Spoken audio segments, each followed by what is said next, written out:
बात करेंगे air commodore retired Khalid Chishti दिफाई तजिया कर हमारे साथ मौजूद हैं। खालिद चिश्ती साहब, बहुत शुक्रिया आपके वक्त का। किस तरह से देख रहे हैं, बड़ी पेशरफ्त होने जा रही है, पाकिस्तान को J-35 स्टेल्थ तैयारे मिलने वाले हैं और तादाद भी 40 बताई जा रही है, तो इसके बाद क्या समझते हैं कि पाकिस्तान का जो दिफाई निज़ाम है या दिफाई स्ट्रक्चर है उसमें कितनी बेहतरी आएगी? जी बहुत शुक्रिया खान साहब आपका, जैनब आपने इन्वाइट किया। देखिए ये बड़ी क्रिटिकल मूवमेंट है। अगर ये जहाज प्रोडक्शन पाकिस्तान के हिस्से में आती है और तो पाक जाए कि फ्री तक में नहीं आई है, लेकिन क्योंकि आपने कमेंट किया है कि न्यूज आइटम जो क्लियर हुआ है, ये 35 बहुत ही इंपॉर्टेंट जहाज है। स्टेट ऑफ द आर्ट आजकल मॉडर्न दुनिया के जो 5 स्टेल्थ बेहतरीन जहाज हैं इनमें शामिल है। इसमें F-22 रैप्टर, F-35 अमेरिका का है, इसी कैटेगरी का है। SU-57 रशिया का एक जहाज है जो इस कैटेगरी का है, और जो चाइनीज हैं J-20 और J-35 ये इस कैटेगरी का है जो फिफ्थ जनरेशन। इसका क्या मतलब होता है? ये रेडार पर नजर नहीं आता है। इसकी वजह से बहुत सारी वॉर गेमिंग और इसको कहते हैं ना वॉर ऑब्जेक्टिव स्ट्रैटेजी बदल जाती है। जिसके पास होगा उसको भी बदलनी पड़ती है, और जिसके खिलाफ ये जहाज इस्तेमाल होगा उसके भी सारे वॉर गेमिंग और वॉर फाइटिंग मैकेनिज्म और कॉम्बैट जितनी सिमुलेशन है वो ऑब्सोलीट हो सकती है। तो इसलिए कि इस जहाज को केटर ना किया जाए तो इतने डेडली असरात होंगे, खासतौर पर जिसपे डिपेंड करना है इस सूरत में हिंदुस्तान। तो ये बहुत मॉडर्न जहाज है, जैसे मैंने कहा, बड़ा कैरी कर सकता है, लेकिन सबसे बड़ा इंपॉर्टेंट इसकी इंटीग्रेशन है। देखिए अभी भी पाक फजाइया ने जो J-10 उड़ाया और सिर्फ हमारे पास एक स्क्वाड्रन पर इसने जहाज उड़ाया, लेकिन आपने देखा कि एक जहाज ने, क्योंकि उसकी डिप्लॉयमेंट इतनी पावरफुल, इतनी इफेक्टिव, इतनी टाइमली और इतनी डिसेंट थी दुश्मन के लिए कि वो समझ ही नहीं पाया जहाज की डिप्लॉयमेंट है। J-10 की मैं बात कर रहा हूँ। तो जब J-35 जैसे इंटीग्रेट हो, जो खुद स्टेल्थ है, जाहिर है बहुत सारे जहाज साथ इंटीग्रेटेड होगा, नेटवर्किंग करेगा, अपडेट करेगा, और दुश्मन को उसके होने की खबर भी नहीं होगी, तो ये बहुत ज्यादा डेवस्टेटिंग इफेक्ट होगा दुश्मन। अच्छा सर, ये फरमाइएगा कि पेंटागन, जैसे आपने पहले सवाल के जवाब में कहा कि अभी ये कंफर्म नहीं है, लेकिन पेंटागन की रिपोर्ट में ये भी कहा गया और इससे पहले पेंटागन की रिपोर्ट में ये भी कहा गया कि चीन जो है वो पाकिस्तान समेत मुख्तलिफ मुल्कों में फौजी अड्डे बनाने का प्लान कर रहा है, ताजिकिस्तान में, पाकिस्तान में और मुख्तलिफ ममालिक में। इस सारे मामले को आप किस तरह से देखते हैं? क्या वाकई ही पेंटागन की ये रिपोर्ट जो है उन्होंने अपनी तहकीकात के नतीजे में ये शाया की है, या कुछ चीज़ें जानबूझ के ऐसी शामिल की गई हैं कि जिससे टेम्परेचर लिया जा सके? मैं आपके व्यूअर्स के लिए आपके लिए एक आसान कर देता हूँ, आप खुद नतीजा बड़े आराम से निकाल सकते। इस वक्त दुनिया में, पूरे दुनिया में जो मुल्क, अमेरिका के जो एयर बेसिस हैं इस वक्त ग्लोबली 700 एयर बेसिस हैं जिन पर वेपन सेकंड फोर्स है जिसको वो ऑपरेट करते हैं। और अगर सवाल आप मुझसे पूछे कि चाइना के पूरी दुनिया में कितने हैं, तो आप हैरान होंगे जो फिगर है वो सिर्फ है 02, यानी 2। बिल्कुल। तो अगर इतनी ज्यादा कंपैरिजन, कोई रेशो ही नहीं बन, जिसका मतलब ये है कि चाइना ने कभी भी किसी से कॉन्फ्लिक्ट नहीं रखे। एक बात, अमेरिका ने ऑलमोस्ट हर मुल्क में अपना इन्फ्लुएंस या अपनी प्रेजेंस रखी है, तो फॉर्म ऑफ एयर बेस, इस तरह जैसे मैंने कहा। तो ये अमेरिका को खुद सोचना चाहिए। जो मैगजीन आपने कहा ना, ये वैसे ही टेम्परेचर तय की होता है। अमेरिका खुद पहले देखे, पेंटागन खुद पहले बताया कि पूरी दुनिया में उसके कितने एयर बेस हैं। 700 एयर बेसिस कम तो नहीं होते, उसके बावजूद वो चाहते हैं कि मुख्तलिफ और फुटप्रिंट्स उनके नजर आए, जो होल्ड नजर आए। तो आई डोंट थिंक चाइना का कोई ऐसा डिजाइन कभी रहा है, ना उनकी स्ट्रैटेजी ऐसी रही है ग्लोबल प्रेजेंस की, या दुनिया में कोई क्वेश्चन पैदा करने की, या इन्फ्लुएंस पैदा करने की, या अपना किसी को जैसे टूल, एबिलिटी टूल इस्तेमाल करने की, किसी एरिया को जाहिर कैपिटलाइज करने के लिए, कैप्चर करने के लिए, या कोर्सन पैदा करने के लिए। तो वो मेरा नहीं क्या ऐसा डिजाइन है। ये वैसे ही एक ऐसा जिन बनाया जाता है, आपको पता ही है, मोदी पहले वो जिन बनाते रहे, ऐसा दाम को भी बनाया, सबको बनाते रहे, तो ये उसी तरह चीज को भी बनाते रहते हैं। मेरा नहीं ख्याल कि इसकी सब्सटेंस है, ना कोई रेशो। अगर रेशो हो तो फिर कमेंट करना बेहतर है।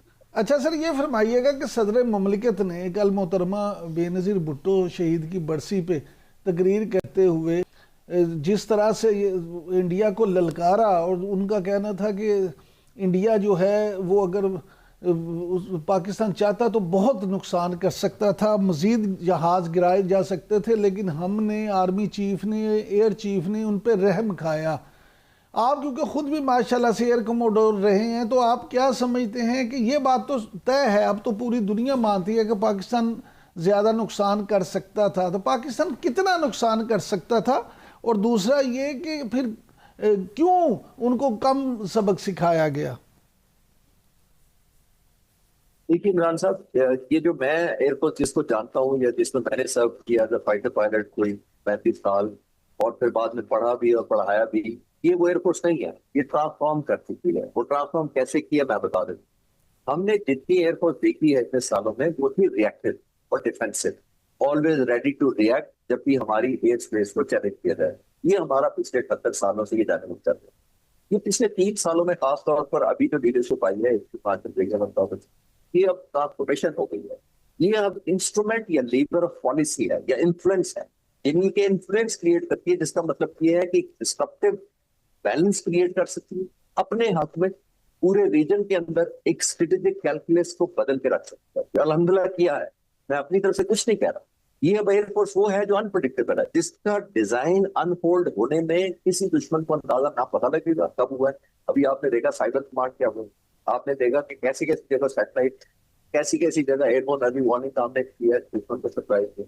देखिए 3 मैं आपको बता देता हूँ कि कैसे चेंजेस हुए जो आने वाली वक्तों में बिल्कुल बदल चुकी है इसकी डायनामिक्स या वे ऑफ फाइटिंग। अगला साल शुरू होने वाला है, अल्लाह ना करे कुछ हो, लेकिन अगर हुई तो ये बहुत डिफरेंट हो। मैं बताता हूँ, देखिए जब आप दुश्मन के खिलाफ लड़ते हैं तो आप एक सेंटर ऑफ ग्रेविटी ढूंढते हैं, यानी वो सबसे ज्यादा उसकी कौन सी ऐसी स्ट्रेंथ है जिस पर उसका वजन खड़ा है। इसको हम मिलिट्री टर्म में एक लफ्ज यूज करते हैं, स्कारलेट थ्रेड।